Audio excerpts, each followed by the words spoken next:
ಎಲ್ಲರಿಗೂ ನಮಸ್ಕಾರ. ಕೆಮ್ ಚಾಯ್ಗೆ ನಾನು ಛಾಯಾ ನಿಮ್ಮನ್ನ ವೆಲ್ಕಮ್ ಮಾಡ್ತಾ ಇದ್ದೀನಿ.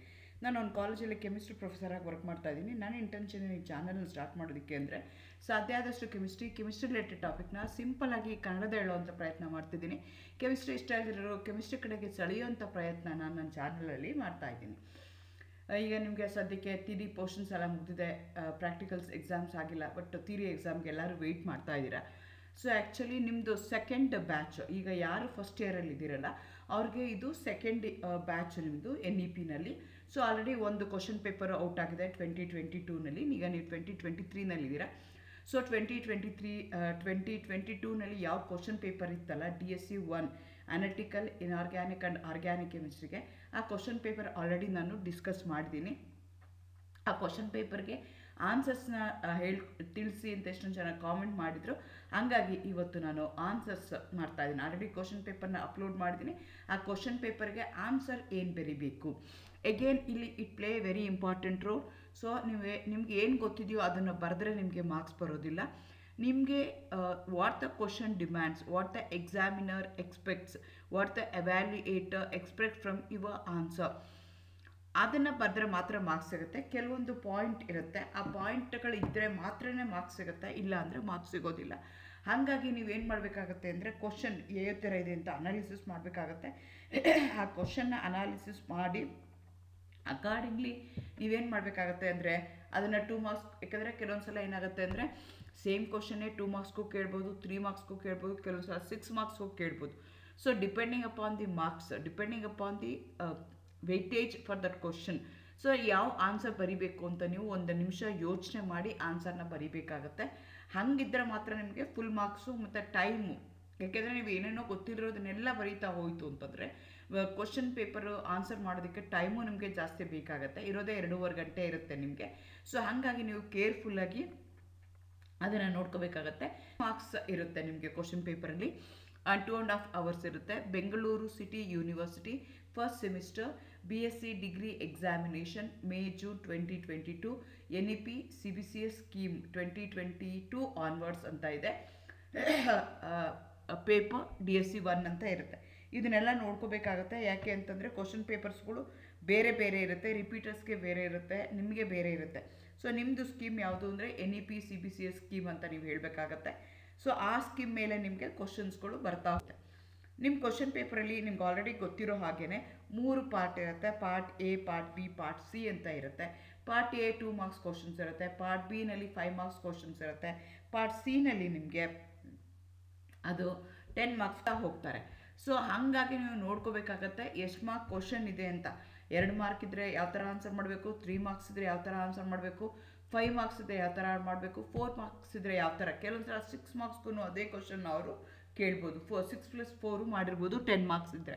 ಸೊ ಹಾಗಾಗಿ ನೀವು ಇದನ್ನೆಲ್ಲ ನೀಟಾಗಿ ನೋಡ್ಕೋಬೇಕಾಗತ್ತೆ, ಯಾವ ರೀತಿ ಮಾಡ್ತಾ ಇದ್ದಾರೆ ಅವರು ಅಂತ. ಅಕಾರ್ಡಿಂಗ್ಲಿ ನೀವೇನು ಮಾಡಬೇಕಾಗತ್ತೆ, ಆನ್ಸರ್ ಮಾಡಬೇಕಾಗತ್ತೆ. ಈಗ ಪಾರ್ಟ್ ಎಗೆ ಬಂದರೆ first question, write the de Broglie's equation, mention the terms involved in it ಅಂತ ಕೇಳ್ತಾರೆ. ಟರ್ಮ್ಸ್ ಇನ್ ಇಟ್ ಅಂತ ಕೇಳ್ತಾ ಇದೆ. ಸೊ ಡಿ ಬ್ರಾಗ್ಲಿ ಈಕ್ವೇಷನ್ ಬರ್ತಾರೆ 1 ಮಾರ್ಕ್ ಇದೆ. ಆ ಟರ್ಮ್ಸ್ ಹೇಳಿದ್ರೆ ನಿಮಗೆ 1 ಮಾರ್ಕ್ ಇರುತ್ತೆ. ಡಿ ಬ್ರಾಗ್ಲಿ ಈಕ್ವೇಷನ್ ಅಂದರೆ ಲ್ಯಾಂಬ್ಡಾ = h/mv ಅಂತ ಹೇಳಬೇಕು. ಅದು ಹೇಳಿದ್ರೆ ಆ ಈಕ್ವೇಷನ್ ಬರೆದ್ರೆ 1 ಮಾರ್ಕ್ ಕೊಡ್ತಾರೆ. ಆದರೆ ಇನ್ವಾಲ್ವ್ ಲ್ಯಾಂಬ್ಡಾ ಅಂತಂದರೆ wavelength in metres, V ಅಂತಂದರೆ velocity in metre per second, mass ಅಂದರೆ ಎಮ್ ಅಂದರೆ ಮಾಸ್ ಇನ್ ಕಿಲೋಗ್ರಾಮ್ಸ್, H ಅಂದರೆ ಪ್ಲಾಂಕ್ಸ್ ಕಾನ್ಸ್ಟೆಂಟ್ ಇನ್ J/Hz ಅಂತ ಇದೆ. ಸೊ ಹಾಗಾಗಿ ನೀವೇನು ಮಾಡಬೇಕಾಗತ್ತೆ ಅಂದರೆ ಟರ್ಮ್ಸ್ಗಳನ್ನು ನೀವು ನೋಡ್ಕೋಬೇಕಾಗುತ್ತೆ. Mention the numbers of the significant figures in 2 ಪ್ರಾಬ್ಲಮ್ನ ಕೊಟ್ಟಿದ್ದಾರೆ, ಒಂದೊಂದಕ್ಕೆ 1 ಮಾರ್ಕ್ನ ಕೊಟ್ಟಿದ್ದಾರೆ. ಸೊ ನಾವು ಸಿಗ್ನಿಫಿಕೆಂಟ್ ಫಿಗರ್ಸ್ ನಿಮಗೆ ಕ್ಯಾಲ್ಕುಲೇಷನ್ ಮಾಡೋದು ಆಲ್ರೆಡಿ ಹೇಳ್ಕೊಟ್ಟಿರ್ತಾರೆ, ಆಲ್ರೆಡಿ ವೀಡಿಯೋಸು ಅಪ್ಲೋಡ್ ಆಗಿದೆ. ಸೊ ಒಟ್ಟು ಅಲ್ಲಿ 5 ಪಾಯಿಂಟ್ ಇದೆ. ಆಫ್ಟರ್ ದಿ ಪಾಯಿಂಟ್ ನಂಬರ್ಸ್ ಇತ್ತು ಅಂದರೆ ಅದಕ್ಕೆ ತಗೋಬೇಕಾಗತ್ತೆ. ಹಾಗಾಗಿ ಸಿಗ್ನಿಫಿಕೆಂಟ್ ಫಿಗರ್ಸಲ್ಲಿ 5 ಅಂತ ತಗೊಳ್ತೀವಿ. ಅದೇ ಥರ ಎರಡನೇದಕ್ಕೆ ತೊಗೊಂಡ್ರೆ 6.26 ಅಷ್ಟು ಮಾತ್ರ ಕನ್ಸಿಡರ್ ಮಾಡಿಕೊಂಡು ಸಿಗ್ನಿಫಿಕೆಂಟ್ ಫಿಗರ್ಸು 4 ಅಂತ ನಾವು ಕನ್ಸಿಡರ್ ಮಾಡ್ತಾ ಇದ್ದೀವಿ. ಈ ರೀತಿಯಾಗಿ ನೋಡ್ಕೋಬೇಕಾಗತ್ತೆ ಎಷ್ಟಿದೆ ಸಿಗ್ನಿಫಿಕೆಂಟ್ ಫಿಗರ್ಸ್ ಅಂತ. ಅಕಾರ್ಡಿಂಗ್ಲಿ ನೀವು ಆನ್ಸರ್ ಮಾಡಬೇಕು. What are F block elements, right the general electronic configuration ಅಂತ ಹೇಳ್ತಾರೆ. F ಬ್ಲಾಕ್ ಎಲಿಮೆಂಟ್ಸ್ ಅಂದರೆ ಏನು ಅಂತ ಹೇಳಿದ್ರೆ 1 ಮಾರ್ಕು, ಜನರಲ್ ಎಲೆಕ್ಟ್ರಾನಿಕ್ ಕಾನ್ಫಿಗರೇಷನ್ ಬರೆದ್ರೆ 1 ಮಾರ್ಕು. ಯೂಶಲಿ ಎಫ್ ಆಗಿರ್ಬೋದು, ಡಿ ಆಗಿರ್ಬೋದು, ಎಸ್ ಆಗಿರ್ಬೋದು, ಪಿ ಆಗಿರ್ಬೋದು. ನಾವು ಹೆಂಗೆ ಡಿಫೈನ್ ಮಾಡ್ತೀವಿ ಅಂತಂದರೆ ದ ಲಾಸ್ಟ್ ಎಲೆಕ್ಟ್ರಾನ್ ಯಾವ ಆರ್ಬಿಟಲ್ ಇದೆ ಆ ಬೇಸಿಸ್ ಮೇಲೆ ಹೇಳ್ತೀವಿ. The elements in which the last electron enters the F orbital are called as F block elements. They are the elements in which the aunty ಪೆನಾಲ್ಟಿಮೆಟ್ F subshell is partially filled either in a ground state or in ionic state. ಯಾವ್ದಾದ್ರು ಒಂದು ಹೇಳಿದ್ರೆ ಸಾಕಾಗತ್ತೆ. Elements in which the last electron enters the F orbital are called as F block elements ಅಂತ ಕೇಳ್ಬೋದು. ಇಲ್ಲಿ ಏನಾಗ್ತಿದೆ ಅಂದರೆ aunty penultimate F subshell is partially filled either in a ground state or in the ionic state. ಅದನ್ನು ಹೇಳಬೇಕಾಗತ್ತೆ. ಅದಕ್ಕೆ 1 mark ಇದೆ. Next electronic configuration ಕೊಡಿದ್ರೆ first noble gas 4F 1 to 14, 5D 0 to 1, 6S2 ಆ ರೀತಿಯಾಗಿ ನೀವು ಎಲೆಕ್ಟ್ರಾನಿಕ್ ಕಾನ್ಫಿಗರೇಷನ್ ಅಲ್ಲಿ ನೀವು ಎಕ್ಸ್ಪ್ಲೈನ್ ಮಾಡಬೇಕಾಗತ್ತೆ. ಅದೇ ಥರ ಅವ್ರು ಎಫ್ ಬ್ಲಾಕ್ ಕೇಳ್ಬೋದು, ಎಸ್ ಬ್ಲಾಕ್ ಕೇಳ್ಬೋದು, ಪಿ ಬ್ಲಾಕ್ಗೆ ನಿಮಗೆ ಹೇಳ್ಬೋದು. Next what are nucleophile, give an example. ನೋಡಿ ಎಷ್ಟು ಚೆನ್ನಾಗಿ ಕ್ಲಿಯರ್ ಕಟ್ಟಾಗಿ ಯಾವ ಮಾರ್ಕ್ಸ್ ನಿಮಗೆ ಗೊತ್ತಾಗುತ್ತೆ. 2 ಮಾರ್ಕ್ ಕ್ವಶನ್ ಇದೆ. ನ್ಯೂಕ್ಲಿಯೋಫೈಲ್ ಅಂದರೆ ಏನು ಅಂತ 1 ಮಾರ್ಕು, ಎಕ್ಸಾಂಪಲ್ ಹೇಳಿದ್ರೆ 1 mark. A nucleophile is a chemical species that forms bond by donating an electron pair. All the molecules and ions with a free pair of electrons or at least 1 pi bond can act as a nucleophile. Hinge barke electron rich species, negatively charged species which going to have a lone pair of electron. ಯಾವ ಥರ ಬೇಕಾದ್ರೂ ನೀವು explanation ಕೇಳ್ಬೋದು. What are nucleophile? Nucleophiles are the species which are formed by the heterolytic cleavage ಅಂತ ನೀವು ಹೇಳ್ಬೋದು. So definition ಯಾವ ಥರ ಬೇಕಾದ್ರೆ ಹೇಳ್ಬೋದು. They are the electron rich species, either they carry a negative charge or they will be neutral. They are always electron rich. They have a capacity to donate the lone pair of electron. ಈ concept ಮೇಲೆ ನೀವು ಆನ್ಸರ್ನ ಬರಿಬೇಕಾಗತ್ತೆ. Given example ಅಂತ ಹೇಳ್ತಾರೆ. ಯಾವ್ದಾದ್ರು negatively charged ಇರುವಂಥದ್ದು SO4 2-, CN-, OH-, ಯಾವ್ದಾದ್ರು ಒಂದು example ಕೊಟ್ಟರು ನಿಮಗೆ ಆಗುತ್ತೆ. Mention the 2 precautions to be taken while handling the toxic chemicals ಅಂತ ಕೇಳ್ತಾ ಇದ್ದಾರೆ. ಎನಿ 2 precautions ಅಂತ ಹೇಳ್ತಾರೆ. ಅದರ 2 ಹೇಳಿದ್ರೆ ಸಾಕಾಗತ್ತೆ. Wear the appropriate PPE when handling the toxic chemicals. Use at least hazardous chemical for the task at hand.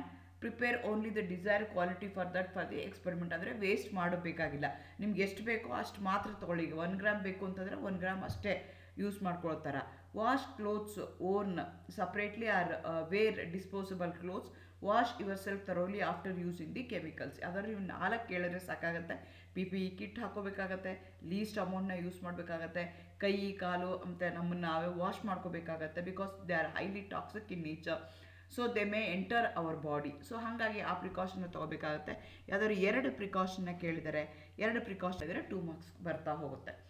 Next right the structure of 2-methyl-3-pentyne ಅಂತ ಹೇಳ್ತಾ ಇದ್ದಾರೆ. ಸೊ ಹಾಗಾಗಿ ನೀವು ಸ್ಟ್ರಕ್ಚರ್ನ ಬರಿಬೇಕಾಗುತ್ತೆ. ಥರ್ಡ್ ಪೊಸಿಷನಲ್ಲಿ ಪೆಂಟ್ ಐ ಇದೆ. ಪೆಂಟ್ ಅಂದರೆ ಏನು? 5 ಕಾರ್ಬನ್ ಆಟಮ್ ಇರುವಂಥದ್ದು. ಥರ್ಡ್ ಪೊಸಿಷನಲ್ಲಿ ಟ್ರಿಪಲ್ ಬಾಂಡ್ ಇದೆ. ಸೆಕೆಂಡ್ ಕಾರ್ಬನ್ ಆಟಮ್ಗೆ ನಿಮ್ಗೆ ಏನಾಗಿದೆ ಅಂದರೆ ಮೀಥೈಲ್ ಗ್ರೂಪ್ ಇದೆ. ಸೊ ಆ ರೀತಿಯಾಗಿ ನೀವು ಅದನ್ನು ಕನ್ಸಿಡರ್ ಮಾಡಿಕೊಂಡು ಅದನ್ನು ನೀವು ಸ್ಟ್ರಕ್ಚರ್ನ ಬರಿಬೇಕಾಗತ್ತೆ. ಕರೆಕ್ಟಾಗಿ ಬರಿಬೇಕಾಗತ್ತೆ. ಎಲ್ಲ ಕಾರ್ಬನ್ದು ವೇಲೆನ್ಸಿ ಸ್ಯಾಟಿಸ್ಫೈ ಮಾಡಿಕೊಂಡು ನೀವು ಬರಿಬೇಕು ಟು ಗೆಟ್ 2 ಮಾರ್ಕ್ಸ್. ಸೊ ಒಟ್ಟು 6 ಕ್ವಶನ್ ಇರುತ್ತೆ. 6ರಲ್ಲಿ ನೀವು 5 ಆನ್ಸರ್ ಮಾಡಬೇಕು. 10 ಮಾರ್ಕ್ ಬರುತ್ತೆ ಪಾರ್ಟ್ ಎನಲ್ಲಿ. ಪಾರ್ಟ್ ಬಿ ಬಂದರೆ ನಾನು ಮುಂಚೆನೇ ಹೇಳ್ದಂಗೆ 5 ಮಾರ್ಕ್ಸ್ ಕ್ವಶನ್ಸ್ ಇರುತ್ತೆ. ಒಟ್ಟು 6 ಕ್ವಶನ್ ಇರುತ್ತೆ. You are going to answer only 4 question to get 20 marks. What is gravimetric analysis? Discuss the general rules for qualitative determination by gravimetric method ಅಂತ ಕೇಳ್ತಾ ಇದ್ದಾರೆ. ಇದು 5 ಮಾರ್ಕ್ಸ್ ಕ್ವಶನ್ ಇದೆ. ನೋಡಿ ಒಂದೇ ಕ್ವಶನ್ ಅವರು 5 ಮಾರ್ಕ್ಸ್ಗೆ ಕೇಳಿದ್ದಾರೆ. ಸೊ ನೀವು ಆನ್ಸರ್ ಬರಿಬೇಕಾದ್ರೆ ಕೇರ್ಫುಲ್ಲಾಗಿ ಬರಿಬೇಕಾಗತ್ತೆ. ವಾಟ್ ಈಸ್ ಗ್ರಾವಿಮೆಟ್ರಿಕ್ ಅನಾಲಿಸಿಸ್ಗೆ 1 ಮಾರ್ಕ್ ಇದೆ. General rules for the qualitative determination of gravimetric ಮೆಥಡ್ಗೆ 4 ಮೆಥಡ್ನ ನೀವು ಹೇಳಿದ್ರೆ 4 ಪಾಯಿಂಟ್ಗೆ ಒಂದೊಂದು ಪಾಯಿಂಟ್ಗೆ ಒಂದೊಂದು ಮಾರ್ಕ್ ಇದೆ. ಸೊ 5 ಮಾರ್ಕ್ ಕ್ವಶನ್ ಕೇಳಿದ್ದಾರೆ. Gravimetric analysis is a type of lab technique used to determine the mass or concentration of a substance by measuring a change in the mass. ಅಂಥದಕ್ಕೆ ನಾವೇನಂತ ಕರಿತೀವಿ? Gravimetric. So usually we are going to find out the concentration of an unknown substance by measuring in terms of mass. ಅಂಥದಕ್ಕೆ ನಾವೇನಂತ ಕರಿತೀವಿ? ಗ್ರಾವಿಮೆಟ್ರಿಕ್ analysis ಅಂತ ಹೇಳ್ತೀವಿ. Commonly used ಗ್ರಾವಿಮೆಟ್ರಿಕ್ analysis ಯಾವುದು ಅಂದರೆ preparation of A solution containing a known weight of the sample. separation of the desired constituent, weighing the isolated constituent, computation of the amount of the particular constituent in the sample from the observed weight of the product. So ಈ ನಾಲ್ಕು ಕೇಳಿದರೆ ನೀವು ನಾಲ್ಕನ್ನ ಬರೀಬೇಕಾಗುತ್ತೆ. Discuss the general rules for the qualitative determination by the gravimetric method ಅಂತ ಹೇಳ್ತಾರೆ. So these are the commonly used procedures. ಈ ನಾಲ್ಕಿದೆ, ನಾಲ್ಕನ್ನು ನೀವು ಬರೀಬೇಕಾಗತ್ತೆ to get. Mention the numbers of the significant figures in. ಎರಡು ಪ್ರಾಬ್ಲಮ್ನ ಕೊಟ್ಟಿದ್ದಾರೆ, ಒಂದೊಂದಕ್ಕೆ ಒಂದೊಂದು ಮಾರ್ಕ್ನ ಕೊಟ್ಟಿದ್ದಾರೆ. ಸೊ ನಾವು ಸಿಗ್ನಿಫಿಕೆಂಟ್ ಫಿಗರ್ಸ್ ನಿಮಗೆ ಕ್ಯಾಲ್ಕುಲೇಷನ್ ಮಾಡೋದು ಆಲ್ರೆಡಿ ಹೇಳ್ಕೊಟ್ಟಿರ್ತಾರೆ, ಆಲ್ರೆಡಿ ವೀಡಿಯೋಸು ಅಪ್ಲೋಡ್ ಆಗಿದೆ. ಸೊ ಒಟ್ಟು ಅಲ್ಲಿ 5 ಪಾಯಿಂಟ್ ಇದೆ. ಆಫ್ಟರ್ ದಿ ಪಾಯಿಂಟ್ ನಂಬರ್ಸ್ ಇತ್ತು ಅಂದರೆ ಅದಕ್ಕೆ ತಗೋಬೇಕಾಗತ್ತೆ. ಹಾಗಾಗಿ ಸಿಗ್ನಿಫಿಕೆಂಟ್ ಫಿಗರ್ಸಲ್ಲಿ 5 ಅಂತ ತಗೊಳ್ತೀವಿ.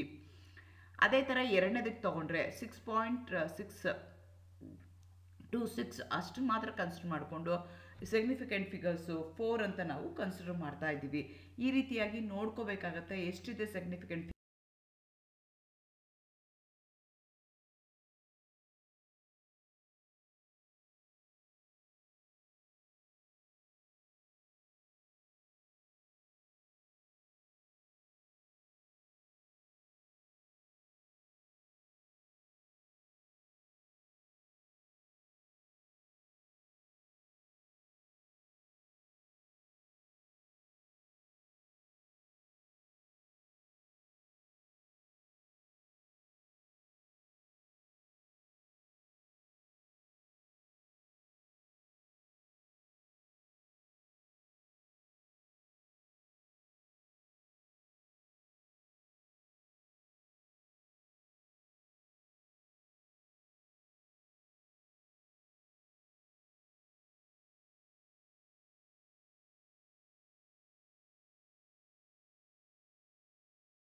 ಕೇಳ್ತಾರೆ.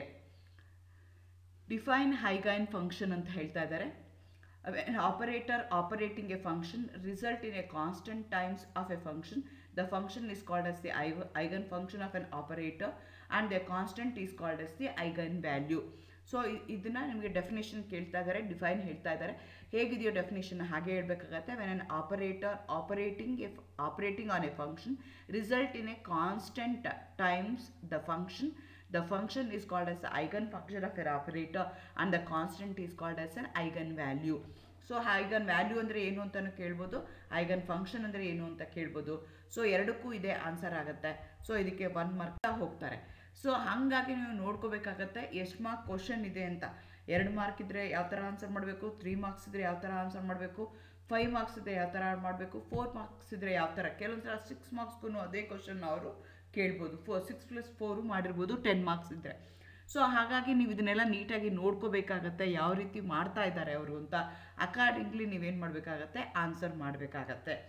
ಈಗ ಪಾರ್ಟ್ ಎಗೆ ಬಂದರೆ first question, write the de Broglie's equation, mention the terms involved in it ಅಂತ ಕೇಳ್ತಾರೆ. ಟರ್ಮ್ಸ್ ಇನ್ ಇಟ್ ಅಂತ ಕೇಳ್ತಾ ಇದೆ. ಸೊ ಡಿ ಬ್ರೋಗ್ಲಿ ಈಕ್ವೇಷನ್ ಬರ್ತಾರೆ 1 ಮಾರ್ಕ್ ಇದೆ. ಆ ಟರ್ಮ್ಸ್ ಹೇಳಿದ್ರೆ ನಿಮಗೆ 1 ಮಾರ್ಕ್ ಇರುತ್ತೆ. ಡಿ ಬ್ರೋಗ್ಲಿ ಈಕ್ವೇಷನ್ ಅಂದರೆ ಲ್ಯಾಂಬ್ಡಾ ಇಸ್ ಫುಲ್ ಮಾರ್ಕ್ಸು ಬರ್ತಾ ಹೋಗುತ್ತೆ. Why is the size of the cation less than its parent atom. ಮುಂಚೆನೇ ಹೇಳ್ದಂಗೆ ನಾನು ಈಗ ಇದು 5 ಮಾರ್ಕ್ಸ್ ಕ್ವಶನ್ ಏನಿರುತ್ತಲ್ಲ ಅದನ್ನು ಡಿವೈಡ್ ಮಾಡಿ ಕೇಳಿದಾಗ ಸಾಧ್ಯ ಆದಷ್ಟು 99.9% ಆ ಎರಡೂ ಕ್ವಶನು ಒಂದೇ ಥರ ಒಂದೇ ಟಾಪಿಕ್ಕಿಗೆ ರಿಲೇಟ್ ಆಗಿರೋಂಗೆ ಕ್ವಶನ್ನ ಕೇಳ್ತಾರೆ ಅವರು. ಸೊ ಹಾಗಾಗಿ ನೀವು ಕೇರ್ಫುಲ್ಲಾಗಿ ಅದೇ ಚಾಪ್ಟರ್ಗೆ ಇರುತ್ತೆ. ಆದರೆ ಕೆಲವೊಂದು ಸಲ ಇನ್ವಿಟಬಲ್ ಆದಾಗ ಆ ಮಾರ್ಕ್ಸ್ ಅಡ್ಜಸ್ಟ್ಮೆಂಟ್ ಆದಾಗ ಕೆಲವೊಂದು ಬೇರೆ ಬೇರೆ ಟಾಪಿಕ್ದು ಬರ್ಬೋದು. ಆದರೆ ಮ್ಯಾಕ್ಸಿಮಮ್ 10 ಮಾರ್ಕ್ಸ್ ಕ್ವಶನ್ ಆಗಿರ್ಬೋದು, 5 ಮಾರ್ಕ್ಸ್ ಕ್ವಶನ್ ಆಗಿರ್ಬೋದು, ಸಾಧ್ಯ ಆದಷ್ಟು ಬಂಚಿಂಗ್ ಮಾಡೋದಕ್ಕೆ ಅವರು ಟ್ರೈ ಮಾಡ್ತಾರೆ as an examiner, as a question paper set. Why is the size of the cation is less than its parent atom ಅಂತ ಕೇಳ್ತಾ ಇದ್ದಾರೆ. 2 marks. Cation formed by the loss of electron, hence the number of electron decreases whereas the nuclear charge remains the same. The effective nuclear charge increases. As a result, the attraction between the nucleus and the electron increases, resulting in the decrease in size. So ಇದನ್ನು ನೀವು ಹೇಳಬೇಕಾಗುತ್ತೆ. ಕೆಟಯಾನ್ ಹೆಂಗೆ formation ಆಗುತ್ತೆ ಅಂದರೆ by removing N electron remove ಆಗಿದ ತಕ್ಷಣ ಏನಾಗುತ್ತೆ, number of electrons decrease ಆಗುತ್ತೆ. ಆದರೆ ನ್ಯೂಕ್ಲಿಯರ್ ಚಾರ್ಜ್ ಅದೇ ಥರ ಇರುತ್ತೆ. ನ್ಯೂಕ್ಲಿಯರ್ ಚಾರ್ಜ್ ಅಷ್ಟೇ ಇದೆ, ನಂಬರ್ ಆಫ್ ಎಲೆಕ್ಟ್ರಾನ್ ಡಿಕ್ರೀಸ್ ಆಯಿತು ಅಂದರೆ ಎಫೆಕ್ಟಿವ್ ನ್ಯೂಕ್ಲಿಯರ್ ಚಾರ್ಜ್ ಇನ್ಕ್ರೀಸ್ ಆಗುತ್ತೆ. ಎಫೆಕ್ಟಿವ್ ನ್ಯೂಕ್ಲಿಯರ್ ಚಾರ್ಜ್ ಇನ್ಕ್ರೀಸ್ ಆಯಿತು ಅಂದರೆ ಅಟ್ರಾಕ್ಷನ್ ಟುವರ್ಡ್ಸ್ ದಿ ನ್ಯೂಕ್ಲಿಯಸ್ಸು ಜಾಸ್ತಿ ಆಗುತ್ತೆ. ಆವಾಗ ಏನಾಗುತ್ತೆ, ಇವಾಗ molecule will shrink, it come towards the nucleus, therefore there will be decrease in the size of the atom. ಅದನ್ನು ಹೇಳಬೇಕಾಗತ್ತೆ. ಅದೇ ಥರ ಇದಕ್ಕೆ ವೈಸ ವರ್ಸ ಆಗಿ size of the anion is always greater than its parent atom ಅಂತಲೂ ಕೇಳ್ಬೋದು. ಸೇಮೇನೆ anion ಹೆಂಗೆ ಫಾರ್ಮೇಷನ್ ಆಗುತ್ತೆ ಅಂದರೆ by the addition of electrons increase ಆಗುತ್ತೆ, ಎಫೆಕ್ಟಿವ್ ನ್ಯೂಕ್ಲಿಯರ್ ಚಾರ್ಜ್ ಅಷ್ಟೇ ಇರುತ್ತೆ, ಎಫೆಕ್ಟಿವ್ ನ್ಯೂಕ್ಲಿಯರ್ ಚಾರ್ಜು ಡಿಕ್ರೀಸ್ ಆಗುತ್ತೆ. ಎಫೆಕ್ಟಿವ್ ನ್ಯೂಕ್ಲಿಯರ್ ಚಾರ್ಜ್ ಡಿಕ್ರೀಸ್ ಆಯಿತು ಅಂದರೆ ಹೋಲ್ಡ್ ದ ಸ್ಟ್ರಿಂಕಿಂಗ್ ಕಡಿಮೆ ಆಗುತ್ತೆ, ಹಂಗಾಗಿ ಸೈಜು ಎಕ್ಸ್ಪ್ಯಾಂಡ್ ಆಗುತ್ತೆ. ಇದೇ ಬೇಸಿಸ್ ಮೇಲೆ ಇನ್ನೇನು ಅಪೋಸಿಟ್ ಕಾಂಟ್ರಾಸ್ಟ್ ಆಗಿ ನೀವು ಆನ್ಸರ್ ಬರೆದ್ರೆ ಆನ್ಸರ್ ಆಗುತ್ತೆ. Mention the hybridisation and the shape of ethene and ethyne ಕೇಳ್ತಾ ಇದ್ದಾರೆ. ನೋಡ್ರಿ, ಇಲ್ಲಿ ಶೇಪ್ ಹೇಳಿದ್ರೆ 1 ಮಾರ್ಕು, ಹೈಬ್ರಿಡೈಸೇಷನ್ ಹೇಳಿದ್ರೆ 1 ಮಾರ್ಕ್ ಇದೆ. With ethene and also ethyne 4 mark. ಈಥೀನ್ಗಾದರೆ sp2 ಪ್ಲೇನಾರ್ ಇದೆ, ಈಥೈನ್ಗಾದರೆ sp ಮತ್ತು ಲೀನಿಯರ್ ಇದೆ. ಅದೇ ಥರ ನೀವು ನೋಡ್ಕೋಬೇಕಾಗತ್ತೆ sp2, sp3 ಆ್ಯಂಡ್ sp ಶೇಪ್ ಏನಾಗಿದೆ, ಬಾಂಡ್ ಆ್ಯಂಗಲ್ ಏನಿದೆ ಮತ್ತು ಹೈಬ್ರಿಡೈಸೇಷನ್ ಏನಿದೆ ಅದನ್ನು ನೀವು ನೋಡ್ಕೋಬೇಕಾಗತ್ತೆ. ಅದಕ್ಕೆ ಎಕ್ಸಾಂಪಲ್ ಇದನ್ನು ಅವರು 4 ಮಾರ್ಕ್ಸ್ ಕೇಳಿದ್ದಾರೆ. ವಾಟ್ ಈಸ್ ಹೋಮೋಲಿಟಿಕ್ ಕ್ಲಿವೇಜ್ 1 ಮಾರ್ಕ್ ಕೇಳಿದರೆ. ಏನೇನು ಹೋಮೋಲಿಟಿಕ್ ಕ್ಲಿವೇಜ್, the 2 electrons in the bond are divided equally between the products ಅಂತ ಹೇಳ್ತಾ ಇದ್ದೀವಿ, ಅದಕ್ಕೆ ನಾವು ಹೋಮೋಲಿಟಿಕ್ ಕ್ಲಿವೇಜ್ ಅಂತ ಹೇಳ್ತೀವಿ. Next, draw the titration curve for weak acid versus a strong base ಅಂತ ಕೇಳ್ತಾ ಇದ್ದಾರೆ. Indicate the equivalence point pH ಅಂತ ಕೇಳ್ತಾ ಇದ್ದಾರೆ. 3 ಮಾರ್ಕ್ಸ್ ಕೇಳ್ತಾ ಇದ್ದಾರೆ. ಡ್ರಾ ದಿ ಟೈಟ್ರೇಷನ್ ಕರ್ವ್ ಅಂತ ಕೇಳ್ತಾ ಇದ್ದಾರೆ. ನೀವು ಟೈಟ್ರೇಷನ್ ಕರ್ವ್ನ ಬರಿಬೇಕಾಗುತ್ತೆ. ಟೈಟ್ರೇಷನ್ ಕರ್ವ್ ನಾವು pH versus volume of the base ಆ್ಯಡೆಡ್ನ ತಗೊಳ್ತಾ ಇದ್ದೀವಿ. So indicate the equivalent point and pH point ಅಂತ ಹೇಳ್ತಾ ಇದ್ದಾರೆ. ನೀವು ನಿಮ್ಗೆ ಆಲ್ರೆಡಿ ಈಗ ಕರ್ವ್ದು ಟೈಟ್ರೇಷನ್ ಕರ್ವಲ್ಲಿ weak acid versus strong base ಇರ್ಬೋದು, ಅಥವಾ ಎರಡೂ ವೀಕ್ ಇರ್ಬೋದು, ಅಥವಾ ಎರಡೂ ಸ್ಟ್ರಾಂಗ್ ಇರ್ಬೋದು. ಆ ರೀತಿಯಾಗಿರುವಂಥದ್ದು ಕರ್ವ್ಗಳನ್ನ ನೀವು ಪ್ರಾಕ್ಟೀಸ್ ಮಾಡ್ಕೋಬೇಕಾಗತ್ತೆ. ಯಾವ್ದು ಬೇಕಾದ್ರೂ ಅವರು ಕೇಳ್ಬೋದು. pH is approximately 9 for ಅಸ್ಟಿಕ್ acid versus sodium hydroxide solution. ನಾವಿಲ್ಲಿ ಯಾವ ಎಕ್ಸಾಂಪಲ್ ತೊಗೊಂಡಿದ್ದೀವಿ ಅಂದರೆ ಅಸ್ಟಿಕ್ ಆ್ಯಸಿಡ್ ವರ್ಸಸ್ ಸೋಡಿಯಂ ಹೈಡ್ರಾಕ್ಸೈಡು. ಹಾಗಾಗಿ ಈಕ್ವಲೆನ್ಸ್ ಪಾಯಿಂಟು ಇಂಡಿಕೇಟ್ ಮಾಡಬೇಕು ಅಲ್ಲಿ. ಮತ್ತು pH ನಿಮಗೆ ಅಪ್ರಾಕ್ಸಿಮೇಟ್ಲಿ 7ಗೆ ಬರುತ್ತೆ. ಈಕ್ವಲೆಂಟ್ ಪಾಯಿಂಟ್ಸು 7ಗೆ ಬರ್ತಾ ಇದೆ. ಅದೇ ಥರ ಹೇಗಾಗುತ್ತೆ ಅಂತ ನೀವು ತೋರಿಸ್ಕೋಬೇಕಾಗತ್ತೆ. ಸೊ ಇದನ್ನು ನೀವು ಎಲ್ಲದಕ್ಕೂ weak acid, weak base, strong acid, strong acid, ಅದೇ ಥರ ವೀಕ್ ಆ್ಯಸಿಡು, ಸ್ಟ್ರಾಂಗ್ ಬೇಸು, ಅದೇ ಥರ ಸ್ಟ್ರಾಂಗ್ ಆ್ಯಸಿಡು, ವೀಕ್ ಬೇಸು, ಅದಕ್ಕೂ ನೀವು ಎಷ್ಟಕ್ಕೂ ನಿಮಗೆ ಟೈಟ್ರೇಷನ್ ಕರ್ವ್ನ ನೀವು ಪ್ರಾಕ್ಟೀಸ್ ಮಾಡ್ಕೋಬೇಕಾಗತ್ತೆ. ಹೇಗಿದೆ ಅದು ಈಕ್ವಲೆಂಟ್ ಪಾಯಿಂಟ್ಸ್ ಹೇಗಾಗುತ್ತೆ, ಗ್ರಾಫ್ ಹೇಗಾಗುತ್ತೆ ಅದನ್ನು ನೀವು ಅರ್ಥ ಮಾಡಿಕೊಂಡು ಯಾವ್ದು ಬೇಕಾದ್ರೂ ಒಂದು ಕೇಳ್ತಾರೆ ಅದನ್ನು ನೀವು ಬರೆಯೋದಕ್ಕೆ ರೆಡಿ ಇರಬೇಕು. How does the acidic nature of the oxides of p block elements vary across the period down the group ಅಂತ ಕೇಳ್ತಾ ಇದ್ದಾರೆ. The stability of the dioxide decreases down the group. Acidic nature of the dioxide and trioxide decreases down the group ಅಂತ ಕೇಳ್ತಾ ಇದ್ದಾರೆ. So ಹಾಗಾಗಿ ನೀವು ಅದನ್ನು ಹೇಳಬೇಕಾಗತ್ತೆ ಹೇಗಾಗತ್ತೆ ಅಂತ. Nature of the oxides of the P block element. P block elements ಯಾವಾಗೂ ಡೈ ಆಕ್ಸೈಡ್ಸ್ನ ಪ್ರಿಪೇರ್ ಮಾಡ್ತವೆ. ಡೌನ್ ದಿ ಗ್ರೂಪ್ ಏನಾಗ್ತಾ ಇದೆ, ಸ್ಟೆಬಿಲಿಟಿ ಡಿಕ್ರೀಸ್ ಆಗುತ್ತೆ. ಅದನ್ನು ನೀವು ಅಲ್ಲಿ ಮೆನ್ಷನ್ ಮಾಡಿ ಹೇಳಬೇಕಾಗತ್ತೆ. 2 marks. Next, state the Saytzeff rule. Illustrate with an example ಅಂತ ಹೇಳ್ತಾ ಇದ್ದಾರೆ. ಸೇಜಾಫ್ ರೂಲ್ ಹೇಳಿದ್ರೆ 1, ಎಕ್ಸಾಂಪಲ್ ಬರೆದ್ರೆ ನಿಮಗೆ 2 ಮಾರ್ಕ್ಸ್ ಇರುತ್ತೆ. In an elimination reaction the alkene formed in a greatest amount is that which corresponds to the removal of the hydrogen from the alpha carbon having the fewest hydrogen substituent. ಅದಕ್ಕೆ ನಾವು ಏನಂತ ಕರಿತೀವಿ, ಸೇಜಾಫ್ rule ಅಂತ ಹೇಳ್ತೀವಿ. whenever you are going to remove the molecule from an unsaturated molecule, where from the unsaturated substituent there will be probability of getting 2 products. One will be the major product, other one will be the minor product. Which one is the major product ಅಂತಂದ್ರೆ the alpha carbon having the fewest hydrogen substituent ಯಾವುದಿರುತ್ತಲ್ಲ, that will be the major product. So ಅದನ್ನು ನೀವು ಹೇಳಬೇಕಾಗತ್ತೆ. For example dehydro ಹ್ಯಾಲೋಜಿನೇಷನ್ of 2-bromobutane ತಗೊಂಡ್ರೆ, when 2-bromobutane undergoes a dehydro halogenation reaction, it gives 2 products, 1 butene and 2 butene. Out of 2 butene is the major product since it is highly substituted and more stable. ಅದನ್ನು ನೀವು ಇಲ್ಲಿ ಬರೀಬೇಕಾಗತ್ತೆ. So ನಾನು 2-bromobutane ತಗೊಂಡಿದ್ದೀನಿ, ಅದಕ್ಕೆ KOH ಹಾಕಿ heat ಮಾಡ್ತಾ ಇದ್ದೀವಿ. KBr ಮತ್ತು water remove ಆಗ್ತಾ ಇದೆ. 2 ಪ್ರಾಡಕ್ಟ್ ಬರುತ್ತೆ. One will be the major product according to Saytzeff rule, other will be the minor product. So ಒಂದು 80% ಇರುತ್ತೆ, ಇನ್ನೊಂದು 20% ಇರುತ್ತೆ. 2 butene is the major product. ಈ ಇಕ್ವೇಷನ್ ನೀವು ಅಲ್ಲಿ ಬರೀಬೇಕಾಗತ್ತೆ. ಮೆಕ್ಯಾನಿಸಮ್ ಕೇಳಿಲ್ಲ, ಇಕ್ವೇಷನ್ ಮಾತ್ರ ಅಲ್ಲಿ ಕೇಳಿದ್ದಾರೆ. Calculate the median of the following titration results in M L ಅಂತ ಹೇಳ್ತಾ ಇದ್ದಾರೆ. ಸೊ 2 ಮಾರ್ಕ್ ಕ್ವಶನ್ ಕೇಳಿದ್ದಾರೆ. ಫಸ್ಟ್ ನಮಗೆ ಕೊಟ್ಟಿರುವಂಥ ಎಲ್ಲ ವ್ಯಾಲ್ಯೂಸ್ ನನಗೆ ಈಗ ಮೀಡಿಯನ್ನ ಕ್ಯಾಲ್ಕುಲೇಟ್ ಮಾಡಬೇಕು. ಮೀಡಿಯಮ್ ಅಂದರೆ ಸೆಂಟರ್ ಪಾಯಿಂಟ್ಗೆ ನಾವು ಮೀಡಿಯನ್ ಅಂತ ಹೇಳ್ತೀವಿ. ಕೊಟ್ಟಿರುವಂಥ ಎಲ್ಲ ವ್ಯಾಲ್ಯೂಸ್ನ ಐದರಿಂದ increasing order or decreasing order ಒಂದು ಆರ್ಡ್ರಲ್ಲಿ ಅದನ್ನು ನಾನು ಏನು ಮಾಡ್ಕೋಬೇಕು, ರೀಅರೇಂಜ್ ಮಾಡ್ಕೋಬೇಕು. ಒಟ್ಟು ರೀಡಿಂಗ್ಸ್ ಎಷ್ಟಿದೆ, 5 ರೀಡಿಂಗ್ಸ್ ಇದೆ.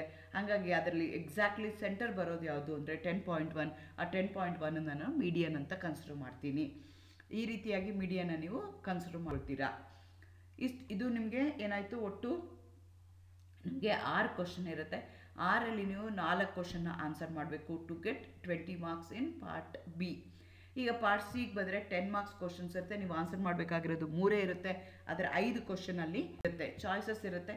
ನಾವು ಮುಂಚೆನೇ ಹೇಳ್ದಂಗೆ ನೀವು ಎಕ್ಸಾಮಿನೇಷನ್ ಹಾಲ್ಗಳಿಗೆ ಹೋಗಿನ ಮುಂಚೆ ನನಗೆ ಈ ಚಾಪ್ಟರ್ 100% ಇದೆ, ಈ ಚಾಪ್ಟರ್ ಮೇಲೆ ಏನೇ ಕ್ವಶನ್ ಕೊಟ್ಟರು ನಾನು ಮಾಡ್ತೀನಿ ಅಂತ ಅಂದರೆ ನೀವು ಎಕ್ಸಾಮಿನೇಷನ್ ಹಾಲ್ಗೆ ಹೋಗಿನ ಮುಂಚೆನೇ ನೀವು ಡಿಸೈಡ್ ಮಾಡಿಕೊಂಡು ಹೋಗ್ಬೋದು.